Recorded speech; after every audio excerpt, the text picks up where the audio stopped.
બીજા નંબરની અંદર ઝાકળ. ઝાકળ આમ જોવા જઈએ તો પવનની જે ઝડપ છે એ ભલે નોર્મલ રહેવાની છે, પવનની ઝડપમાં કોઈ વધારો નથી થવાનો, પણ પવનની દિશા છે એ બદલાવાની છે. જે અત્યારે પવનની દિશા છે એમાં આરબના પવનો ખાસ વધારે ચાલે તેવી શક્યતાઓ છે. આરબના પવન એટલે કે ઉત્તર પશ્ચિમ દિશાના વાયવ્યના પવનો ચાલે અને એ પવનોને કારણે હજુ પણ ભેજને કારણે આપણે ઝાકળ અને ધુમ્મસભર્યું વાતાવરણ જોવા મળે તેવી શક્યતાઓ છે. આવતીકાલે 27 તારીખથી લઈ અને 2 માર્ચ સુધી રાજ્યના અલગ અલગ વિસ્તારોની અંદર ઝાકળ જોવા મળશે, જેમાં પણ ખાસ કરીને સૌરાષ્ટ્રના દરિયાઈ કાંઠાના ભાગો હશે, જેમાં જૂનાગઢ, રાજકોટના કોઈ સેન્ટર હશે, દ્વારકા, જામનગર, પોરબંદર, કચ્છના દરિયાઈ કાંઠાના ભાગો હશે, ઉત્તર ગુજરાતના છૂટાછવાયા વિસ્તારો હશે.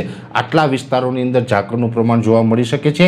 સુરેન્દ્રનગર અને મોરબી જેવા વિસ્તારમાં પણ એકલ દોકલ સેન્ટરમાં ઝાકળ જોવા મળી શકે છે. એટલે ખાસ કરીને પવનની ઝડપ ભલે નથી વધવાની, એ નોર્મલ ઝડપથી પવન ચાલવાનો છે, પણ એની દિશા બદલાવાને કારણે રાજ્યના અલગ અલગ વિસ્તારોમાં ધુમ્મસ અને ઝાકળભર્યું હવામાન છે આવનારા 4 દિવસ સુધી છૂટાછવાયા વિસ્તારોની અંદર જોવા મળશે અને વાદળછાયું વાતાવરણ જોવા મળશે. માવઠાના ઝાપટા છે એમાંથી આપણે મુક્તિ મળશે. એટલે ખાસ કરીને હવામાનમાં એક મોટો બદલાવ અને મોટો હવામાનનો એક પલટો પણ હવે આપણે આવનારા 4 દિવસમાં જોવા મળવાનો છે.